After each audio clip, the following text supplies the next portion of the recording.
Hola a todos. Hoy les voy a hacer unas observaciones acerca de la fuerza de fricción estática y de la fuerza de fricción cinética. Empecemos con la fuerza. Hola a todos.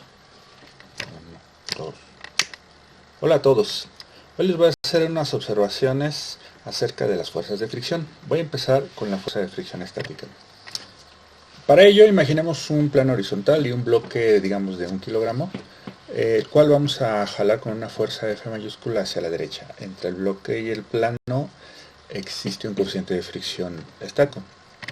Digamos que ese coeficiente de fricción estático valiera 0.5 y nos preguntamos si es válido expresar la fuerza de fricción como suele hacerse, como el coeficiente de fricción por la fuerza normal. Como el plano es horizontal, entonces la fuerza normal sería equivalente al peso y entonces tendríamos una fuerza de fricción de alrededor de 4.9 newtons. Bien, en el caso en el que la fuerza F que jala hacia la derecha sea 0, ¿cuánto vale la fuerza de fricción estática? ¿Valdría 4.9 como lo habíamos hecho en el cálculo anterior? Pues no, porque para mantener en reposo a este bloque, la sumatoria de fuerzas horizontales debe de ser 0, por lo tanto en este caso la fuerza de fricción estática debe ser 0. En el siguiente caso, supongamos que ahora aplicamos una fuerza de 2 newtons hacia la derecha. ¿Y ahí cuánto vale la fuerza de fricción estática? ¿Ahora sí ya valdrá 4.9 newtons? Bueno, pues no, porque como este objeto debe seguir en reposo, esa sumatoria de fuerzas horizontales debe de estar en equilibrio, por lo tanto la fuerza de fricción estática debe de ser la que compense justamente esos 2 newtons hacia la derecha. ¿Cuándo vale entonces la fuerza de fricción estática esa cantidad de 4.9 newtons? Pues cuando aplicamos una fuerza de fricción, fuerza hacia la derecha, fuerza F mayúscula de 4.9 newtons, ahí el objeto sigue en reposo y entonces la fuerza de fricción estática vale lo que habíamos calculado anteriormente. ¿Qué pasa si la fuerza F que jala hacia la derecha es mayor que ese valor de 4.9 newtons? ¿Qué sucede con la fricción estática? Pues en ese punto la fuerza de fricción estática deja de existir porque el objeto ya no está en reposo. Por lo tanto, ya no hay fuerza de fricción estática. Entonces, como ven, la fuerza de fricción es justo la necesaria para responder a las condiciones de equilibrio de que el objeto se encuentre estático o con velocidad cero. De tal forma que el valor que se calcula a partir del coeficiente de fricción y la normal es el límite máximo que puede obtenerse de esa fuerza de fricción. ¿Y qué pasa con la fricción cinética? Supongamos el mismo bloque que jalamos hacia la derecha con una fuerza F, igual en un plano horizontal, pero que ahora este bloque se va a estar desplazando, digamos, hacia la derecha con una velocidad v. Supongamos para este ejemplo que el coeficiente de fricción es 0.25. La fuerza de fricción cinética, en este caso, se calcularía como el coeficiente de fricción cinética por la normal. Y como el plano es horizontal, igual que antes, la normal pues sería equivalente al peso. Y esto pues, nos daría una fuerza de fricción cinética de alrededor de 2.45 newtons. Bien, si aplicamos una fuerza hacia la derecha de 2.45 newtons, ¿cuánto vale la fuerza de fricción cinética? En este caso, las fuerzas estarían en equilibrio si la fuerza de fricción es 2.45 newtons. De tal forma que se mantiene una velocidad constante y una aceleración cero. ¿Qué pasa si aplicamos una fuerza mayor hacia la derecha? ¿Qué sucede con la fuerza de fricción cinética?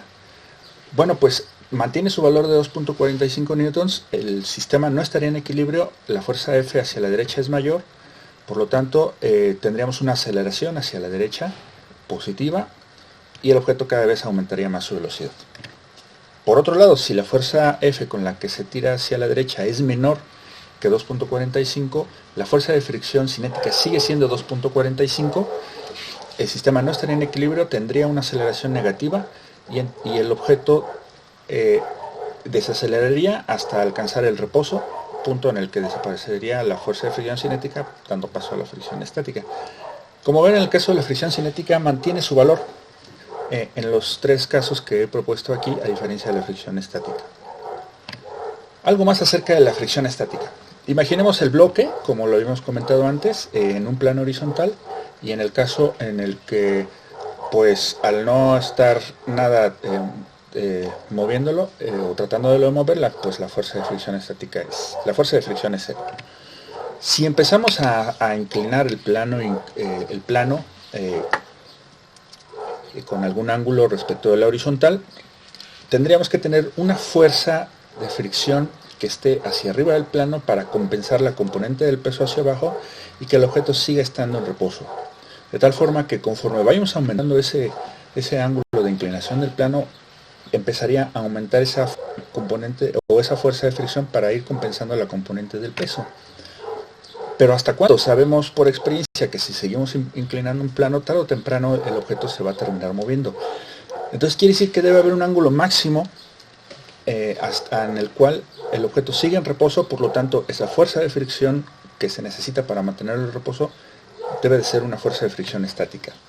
Por lo tanto, hay un rango de valores del ángulo θ para el cual el bloque se mantiene en reposo, desde la horizontal hasta ese ángulo que le llamé θ max. Mientras se mantenga en reposo, la sumatoria de fuerzas a lo largo del plano y perpendicular al plano pues serán igual a cero, de donde podremos por separado calcular la fuerza de fricción y la fuerza normal. Hasta ese punto pues son independientes, porque como el objeto está en reposo, pues la fuerza de fricción se puede calcular como una componente del peso necesaria para compensar, y la fuerza normal es la otra componente del peso con la que estaría reaccionando el plano para sostener al bloque.